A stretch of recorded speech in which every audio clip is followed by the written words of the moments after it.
od Zagreba, u nizinskom dijelu Turopolja, na rubu Vukomeričkih gorica, između rijeka Save i Kupe.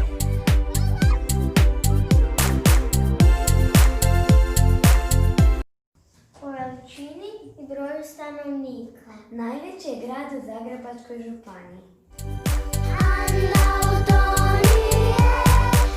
Ima brojne kulturne ustanove, spomenike i znamenitosti iz prošlosti.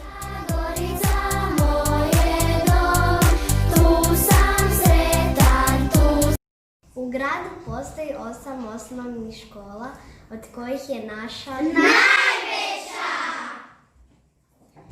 5 srednjih škola. te veleučilište Velika Gorica.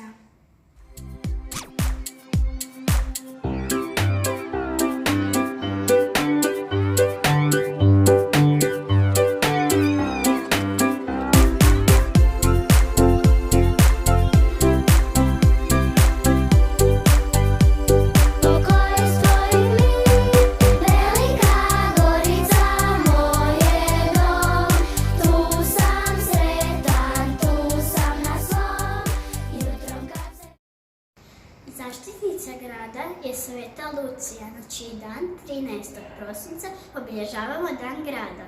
A toga dana je i moj imendan.